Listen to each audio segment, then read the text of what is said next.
Saidiaje timu yako imfunge Al Ahly? Ahly anafungwa hivyo. Kwa nitoe rai kwa viongozi wote wa matawi, kila tawi likutane lijadiliane kwanza maandalizi yako vipi, tunakuja vipi Zanzibar kulikamilisha hili jambo. Kama kuna fainali yetu ndogo kwenye Champions League ni mechi yetu ya Ahly pale Zanzibar. Sisi kwenye kundi letu atakayeweza kumbabua Ahly kwenye uwanja wowote, huyu ana chance za kufuzu hatua robo finali. Yaani sisi wote watatu atakayeweza kumbabua Ahly kwenye uwanja wowote, aidha kwako au kwake, wewe una chance ya kwenda robo finali. Kwa hiyo sisi tayari finali ndogo imekuja, tuko nyumbani.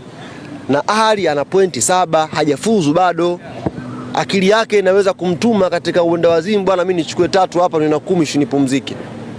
Ile timu ni timu kubwa, nataka tuwe na utayari, twende tukiwa na akili moja. Kama tulivyokwenda mechi na FAR Rabat, twende mara 2 yake na Ahly. Tuwa tulivu, tujiandae kwa akili kubwa. Mwenyezi Mungu atujalie. Kwa hiyo nikasema hili niliweke sawa, tusione Ahly kama timu yetu tu atandika kule kwamba hawa weupe, sio weupe Ahly.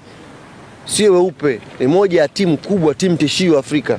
Na ndio maana kwenye kundi letu wote tumeambulia mbondozo, kaambulia sare au unawekwa. Ni timu kubwa, inacheza kwa mahesabu makubwa. Kwa hiyo kumfunga inabidi tuketi chini kweli kweli, wana Yanga wenzangu. Tujiandae kweli tupate matokeo dhidi yake. Huyu ameuliza Okelo na nani? Na Depu.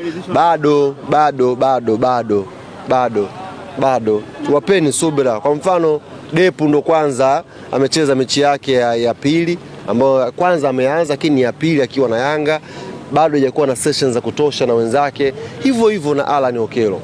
Kwa hiyo bado tusiwe na matarajio makubwa.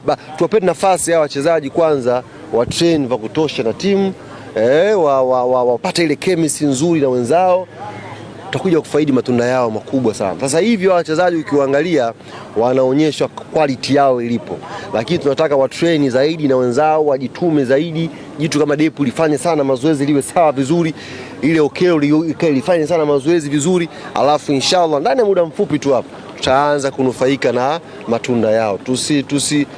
Tusione kwamba tusubiri kwanza, yani kuna sessions za kutosha pale, wa train vizuri, naamini inshallah tutapata matokeo mazuri kupitia wao kwenye mechi zinazofuatia. Vipi kuhusiana na Mzize? Mzize anarudi mwezi wa pili.